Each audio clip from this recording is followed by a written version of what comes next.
Yo, what is going on, guys? I'm bringing you episode number 21 of the Dekestry. That is the number of wins Ryan Miller has, and we are trying to make our way into Division 4, finishing off last episode going 6-0-1, and we need one win to move up to Division 4, which could happen this game, so we're moving on in. Ryan Kessler takes a pretty bad shot, but it beats whoever he has in net, and we make the score 1-0 with only seconds left in the second period. We do not play good defense, and whoever he has scores right there. The game would go all the way to the third period without any scoring change and into overtime, and I don't know what happened. The game froze. I was feeling tense, like, oh no, not like another loss of disconnecting, but we did get a disconnection. But this time we get the win. I don't know what happened. I don't know if he quit or the game froze out. Anyway, we move our way into Division 4, and we're going to add Christopher Letang to the team. He's going to add a lot of speed and a really, really good shot. So Christopher Letang, welcome to the Dekestry.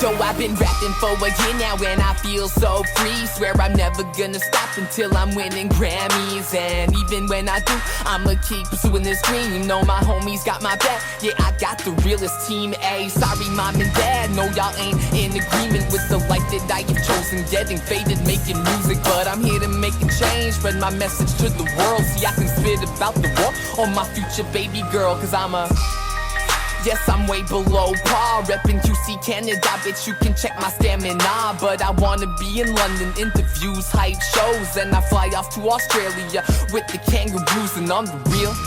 I'll conversate with anybody, we all of the same race. Fuck shooting down bodies, one day you all gon' listen. I'ma be influential, soon as Helen popped me out, knew the kid had potential.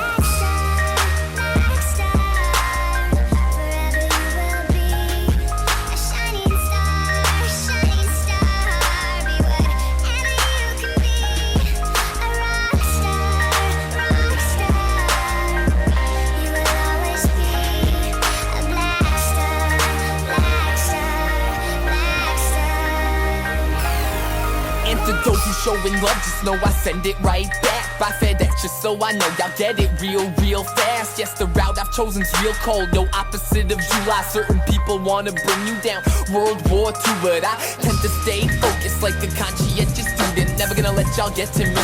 Get it, suck, cause I'm improving like every single day. Warming up like the month of May. Started this a year ago, only fan I had was Maddie, but they don't blow up overnight. Gotta put in hella work and wait until the time is right to take it.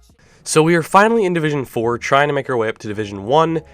This is where it's going to be really, really tough. I think once we get into Division 3, that's when it's going to be the toughest. Just making our way to Division 2 and 1, which I've done it before, so I think I can handle it. But staying in Division 1 is actually quite hard.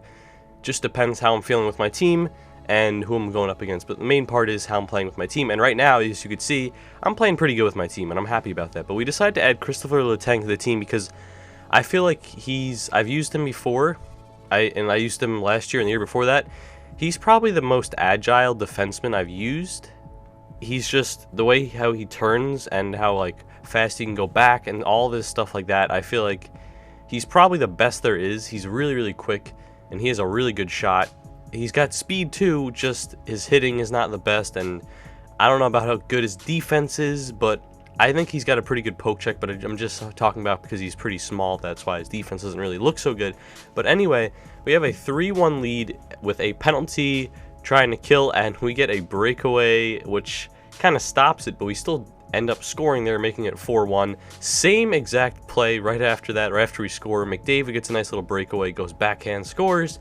This game would be 5-1 in Division 4, first game. Feeling pretty confident. Christopher Letang picked up an assist on the Kessler goal to start it off.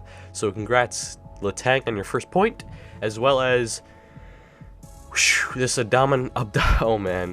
abomination of a first game for this guy. I'm sorry, but We win 6-1, and just showing off how everyone's doing. Bobby Ryan is still leading the team in points. Kane has 17 and 20, so that's pretty good. McDavid has 14 and 16, so he's doing very good as well. And some other key players are Ryan Kessler has 7 and 8, so that's really, really good. And Letang has 1 and 1, so that's how our team's doing.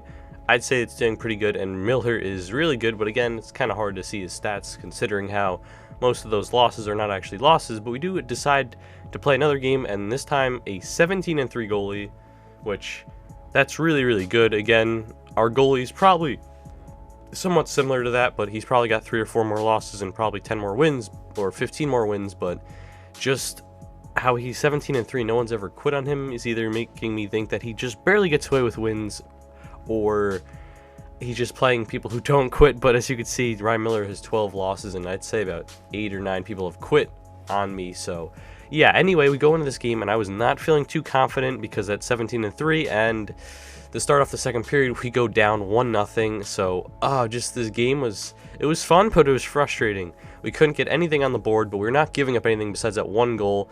Hansel just makes a nice little play and takes a shot, and he just misses, and I was like, no way, we're gonna lose, are you serious? And Hansel just skates by everyone. Well, Hansel skated by everyone, and Cogliano picked it up and did pretty much the exact same thing, and Cogliano finished on a somewhat similar play, but it was a wrist shot, and he scored. We'd go to overtime, and we would lose. So sadly, we ended up losing that game. We decided to get a point. Well, we managed to get a point, so luckily, we haven't got a regulation loss in forever, but we start out Division 3 going 1-0-1, so we want to keep playing good, and Division 4, I'm sorry. And then we started this game scoring a nice little goal for McDavid, and then they tie the game. We get a breakaway here from Phaneuf after he gets out of the box, and Phaneuf scores. I don't know the last time he scored, probably on a power play or something on the point, but sheesh, this game would end that score and we would win. So pretty big win for us after that kind of devastating loss last game. We finally tied and then just end up losing, but that was a very good kid. Well, like, he played really good and he had a pretty good team, and we win this game. So now we are 2-0-1 to start Division 4, trying to make our way into Division 3, which I think we should easily be able to get there, but we want to keep playing good and keep feeling we have the chemistry with this team, or we're going to have to upgrade or change our team. But right now I'm feeling pretty confident, but always adding in new players and new pieces always helps. But look at this nice little play from Stastny, getting through basically his whole team. I thought that was a really, really sick play, and Stastny does capitalize on it, giving us a 1-0 lead against a Leafs fan. This guy's probably on a 12-game losing streak like the Leafs were, so he was trying to get a win here. But anyway, Stastny just makes a nice little move. I think that just went 5-hole on whatever goalie he has, but nice little play right there. He wins the face-off. He tries clearing. He does not get the puck back. Kane will give it to Ryan. Ryan just misses the puck. I don't know why. A lot of times that play just does not work. They don't pick it up. And then Bobby Ryan gives back to Kane, and Kane goes 5-hole again to make it a 2-0 lead. We're on a 4-on-4. Hansel gets the breakaway, and Hansel comes in and goes top shelf, bar down. Martin Hansel would make it a 3-0 game. And then with a minute left, we make a nice little play. Hansel keeps the puck in, gives it to Palat. Palat would see Semin, and Semin, again, nice little shot, but nothing too special there, but a nice little passing play, and we would win that game as well, going 3-0-1 in Division 4. Ryan Miller is looking pretty good, almost a 920 save percentage, which would be nice, and 125 goals against average, so that's actually good as well. And no one's really quit recently because we haven't had many, well, we just had 2 blowouts this episode, but we haven't had any like 10-0 wins, so nothing for people really to quit. But we move into this game trying to start off good, and we do right there with a nice goal from Cogliano 5 minutes into the second period. Just bouncing play right there. I don't know what I was doing at all, honestly. I don't know what I was doing, but it works out for us. We get the poke perfectly. Well, I wouldn't say perfectly, but magically gets to McDavid on the breakaway, and he scores right after coming out of the box. So I don't know what we were doing prior to that, but it worked out for us. Luckily, one of those things you won't really see happen too often. And then similar play right in the empty net, but he misses. I don't know. I was kind of actually annoyed about that, but it doesn't matter because we would score right after that. So we make it a 3-0 lead, 10 minutes left. Semin with a nice little move, nice little shuffle step, and then there it is, backhand again. Backhand, backhand, backhand, backhand, but I mean, I don't know, that's how you score in this game. Reinhardt would get it to Semin again. Semin on the breakaway. Semin goes forehand this time, and he would score, and we win again. We are now, I believe, 5-0-1 to start Division 4. Chris Letang is now a part of the team, and we are doing really good. 4-0-1, excuse me. But if you guys enjoyed this episode, please leave a like, and I'll see you guys next time.